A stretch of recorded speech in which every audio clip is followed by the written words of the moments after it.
Today's guest is a former Army Ranger and drill sergeant. He's worked with the U.S. Border Patrol. He's an actor, writer, an all-around badass. He was featured on the cover of our military alumni issue in April 2020. For anyone watching at home, check it out. And perhaps most notably, plays Gilly on the FX series Mayans MC. Vincent Vargas, welcome. Thank you. Thank you. Appreciate it. So to kick this off, you've seen a lot of success since you got out of the military in many endeavors. So could you just give us a rundown of what your transition out of the military was like? Yeah, I guess you guys always see the highlights and you see the good stuff. I've gone through my ups and downs. Getting out of the military originally in 2007, off of active duty orders, going into the reserve, I quickly landed a job as a corrections officer, which was a blessing because I think staying busy was probably the best thing I could have done for myself. And then after getting involved in a couple altercations in the prison, I decided I wanted to try to transition into something different. So I went towards the Border Patrol. It took me a couple of years to get hired on until 2009. I got picked up for the Border Patrol. And throughout the whole time, it's really hard getting out of the military and missing your friends. You know, the fear of missing out kind of hit hard. I felt that I later realized how much I had a drinking issue as well, that I was kind of coping with my traumas with drinking. And, you know, I guess the biggest blessing was that I had kids and I had this innate motivation to make sure that food is on the table and they're, you know, roof over their head. And so staying busy was probably the one thing I did that actually saved me. But yeah, and then I eventually went to Border Patrol for about 7 years, resigned, and then jumped into the entertainment space. All of it looks good through social media, but there's a lot of trials and tribulations in between that, a few divorces, you know, some hardships here and there, some failed business opportunities, and so on and so forth. So, you know, my life is no different than anyone else's of the struggles of getting out and trying to find normalcy in a chaotic world. Nice. So the entertainment industry, not the easiest thing to get into. So how are you able to like break through specifically in regard to acting? Yeah, right place, right time, right look. You know, I already did 2 years of acting in college. It was kind of how I kept my grades good enough to play baseball, and so I had a good foundation of what acting consisted of. And then I did a few years of YouTube, and so all of those kind of combined will kind of set the stage for myself to be ready for this big audition. I was in LA at the time filming a improv comedy skit I did for YouTube, and I found out there was an audition. I reached out to some friends, they made some connections for me, and I was offered the opportunity to audition for Mayans. Luck would have it that I was good enough and I looked good enough to fit the part, and I continued to, you know, work hard. I continued to grow as an actor as well as a writer, and was given more opportunity year after year after year. Nice. So, you already mentioned some you know, it's all success doesn't come without failure. So, Yeah. uh, you know, what were some of the toughest challenges, obstacles you had to hurdle, and how did you make it over those hurdles? It was tough. I think you know, going through divorce was probably a hard one, probably one of the harder ones that most people can probably relate to. I think there's a very common thing that happens in our community, unfortunately. But learning that, trying to find a routine again, and figure out your bills and all these other things. I think that was probably one of the bigger challenges I faced. And then later on, I realized that I was struggling with post-traumatic stress, and I coped with a lot of drinking. And so eventually the next big probably phase of my life was becoming sober and managing that side, and as well as getting counseling and trying different modalities of healing to kind of fix what was not working with me. So just in general, like, do you have any advice for like any of the veterans out there, whether it be career advice, just navigating the civilian world in general, like you said, coping with, you know, challenges, anything you have?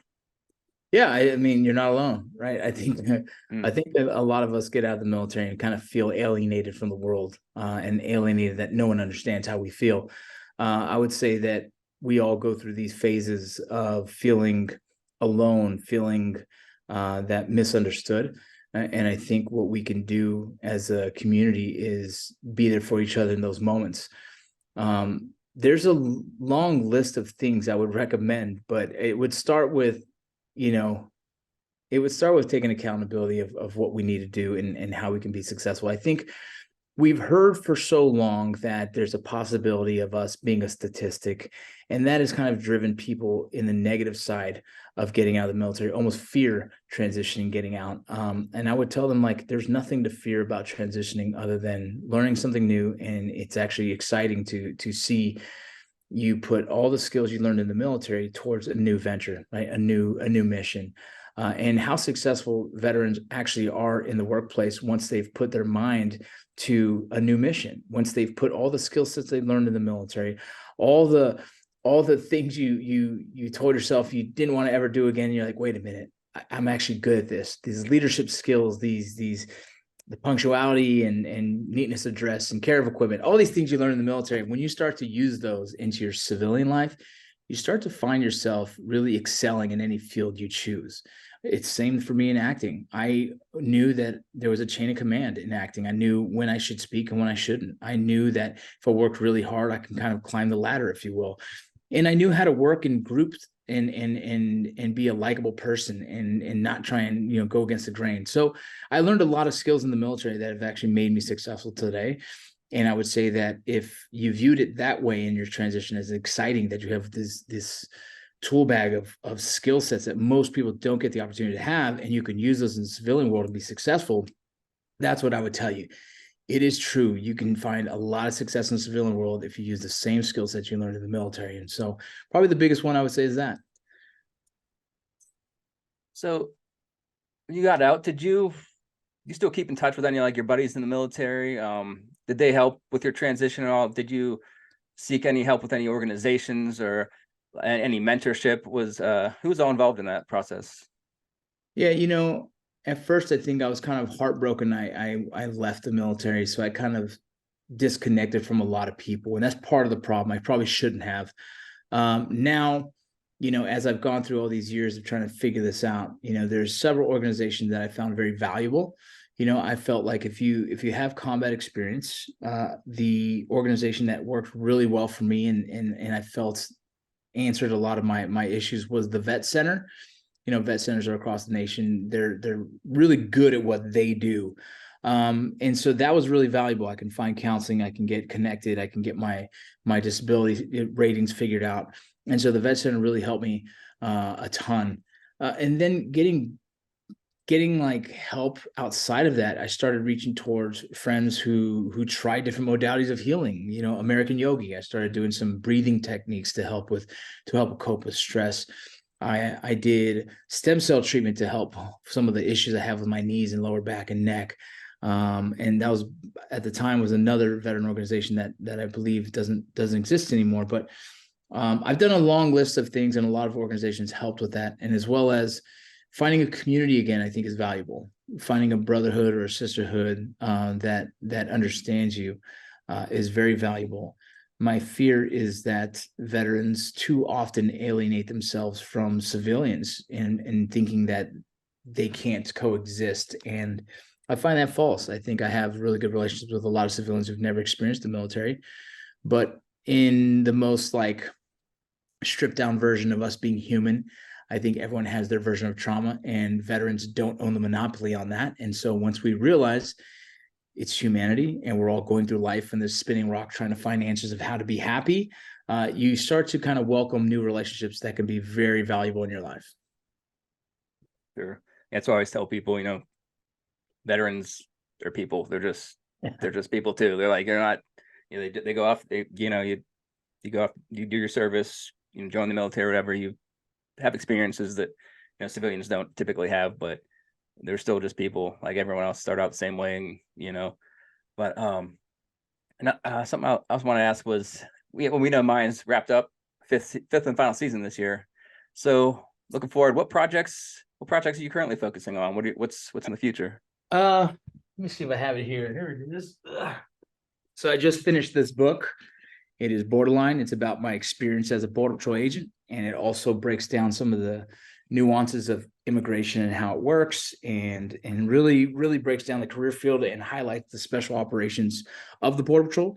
I think it's going to be the biggest recruiting tool for them, because military is going to read and be like, oh man, there's something outside of there that I can do back in country and feel, I'm still guarding our nation. And so I'm excited about that book. It comes out November 14th.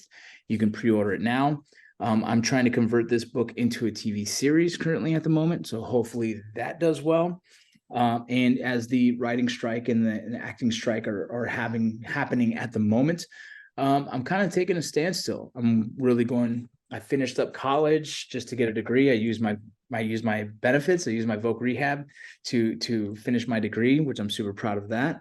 I might go back to college and start working on a master's. And so it's kind of up in the air, I've always been a guy that does contracting, so I still teach things like tactical medicine, and as well as I speak all over the nation about resiliency and wellness. And so I'm just kind of keeping those busy, waiting for the Hollywood space to open back up, and I'm doing a lot of writing. So that's how I stay busy, and that's also has become one of the therapeutic values that I use is writing. Nice. So yeah, you're definitely a busy guy still until the Gilly spinoff comes out. That's man, trust me, fingers crossed. Put the good energy in the world, man. I would FX better call Gilly. FX, listen to that. It's coming out. I'm ready. I would love that. I think the Gilly character was really fun to play. And sure. Man, it'd be cool to do another 6 years. For sure, man. Yeah, well, before we wrap this up, I just want to throw it out there. You let everyone know, all the listeners, all the vets know, whatever they can follow you on social, any websites they should visit or find you at.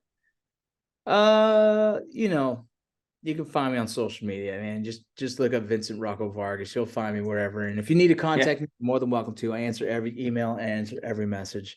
My goal in life, I guess I would say, if I had a time to say right now, is to, if I can help put you on a path, if I can guide you, if I can mentor you, then I will. You know what I mean? If you need some help and assistance, if you need any of my, life experiences to help you figure yours out, just reach out to me, man. I'll answer. Nice. Sweet, man. Well, great. Hey, thanks for dropping by and sharing your story, man. I think this is going to be pretty beneficial to all of the vets out there, our audience. We appreciate your time. Everyone out there, go pre-order his book, follow him on social, be on the lookout. But yeah, thanks, man. Thanks for spending your time with us. Absolutely. Thanks so much. All right. Out.